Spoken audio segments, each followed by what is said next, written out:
Hey guys, this is Jenna with Hill Valley Farm, and today we're going to insert a cedar into Lila Grace here, and I wanted to take you along and show you how to do that. So let's get started. Okay, so to do this, you have to have certain things, and the number one thing that you want to start with obviously are cedars, but you also need gloves because the cedars have hormones in them or on them, and it's just really not a good idea, especially for women, to handle things that have a hormone on it.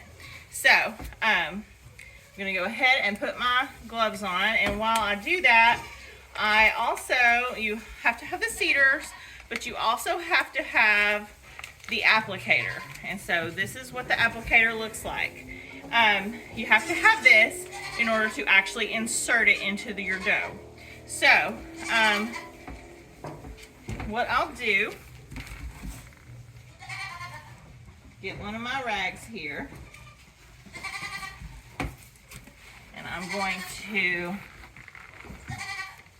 wash her vulva off and where her tail hits it. Then I'm just going to get a paper towel and dry the area really well. Okay. So that's clean. I'm pretty big on trying to be clean here.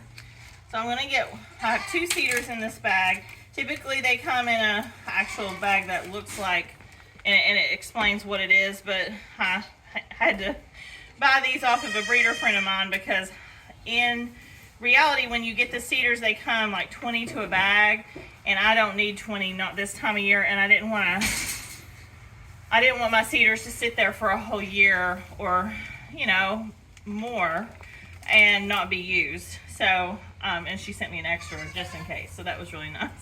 I did pay her for these.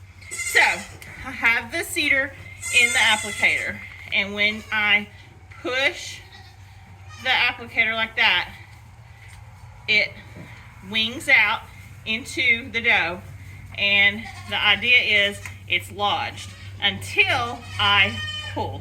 Okay, so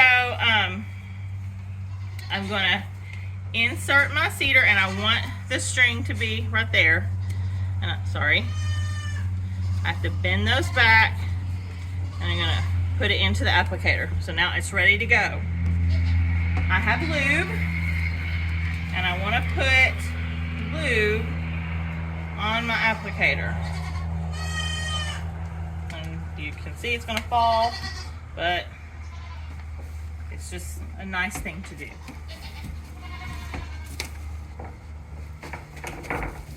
Now, I'm going to get up here with her.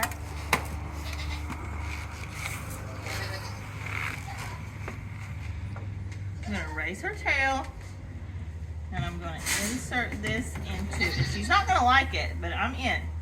I have my applicator in. My cameraman probably needs to come over this way. Sorry.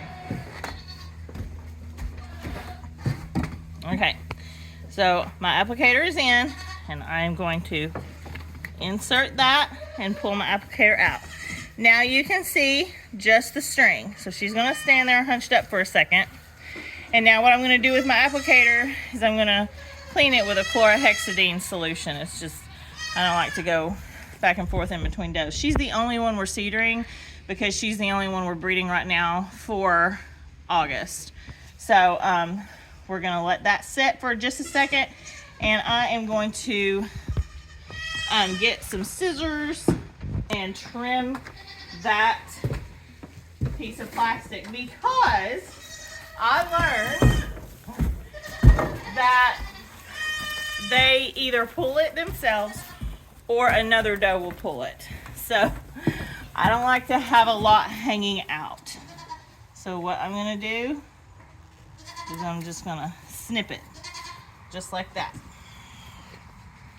So there's that. Now, why do we do this?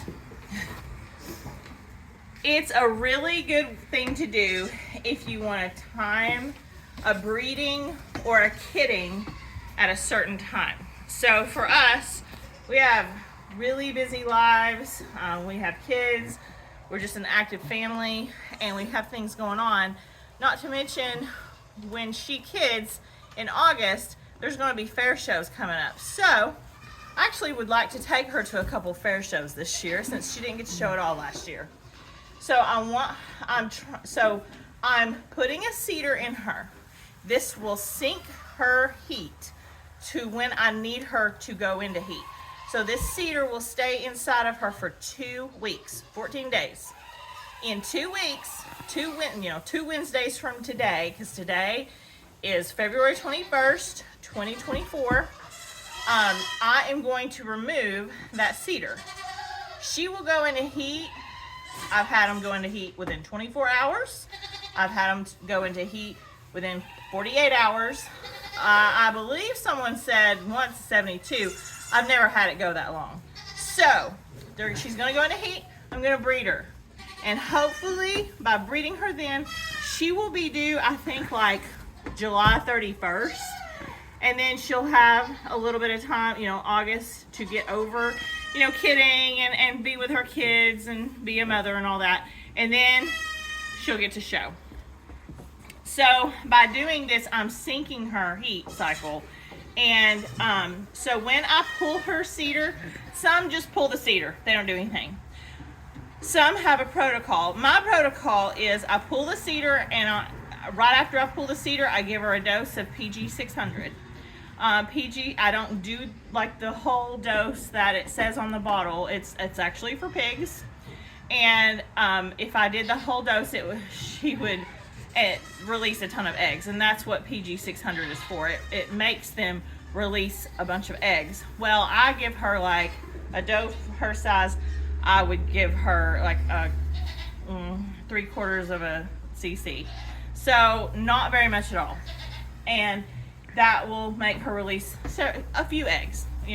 It'll make that happen instead of just like a single, because I am breeding her at a different time of year. Now, can she short cycle still with this? Absolutely. And it still happens. It happened to us this year. We synced everyone. We thought we had it all figured out, and they still short cycled, and they short cycled again. So it can happen, but this makes it a little bit better for us and in planning. So that's why we do it. Is it uncomfortable for her now? You can see her. No, she's not uncomfortable, and she's not going to walk funny. It's not going to bother her for the next 2 weeks. It's just something that we do to help the doe, because we want to also ensure that when they kid, we're here and that we're available and that nothing else is going on. So we want to be here for Lila. I don't want her to be here unsupervised. It's just not our thing, and that's not how we manage here. So that's how you do a CIDR. If you have any questions, definitely ask them in the comments. It's definitely a different procedure, but I started doing it last year, and I got the idea from a fellow breeder friend of mine that is very well known in the dairy goat industry, and they do it to all their does pretty much because they're like us. They have to sync them up at certain times of the year. So that is why we do it, and we're excited to have Lila Grace bred again. Thank you guys so much for watching. I hope that this helps you out. Give us a thumbs up. It helps us more than you know. And also hit the subscribe button, and because you don't want to miss out. We've got babies on the ground. It's noisy here. It's feeding time. No one is getting harmed, I promise. They're just wanting to eat. So with that said, thank you guys so much for watching. And until we see you, I hope you guys have an awesome goat field day.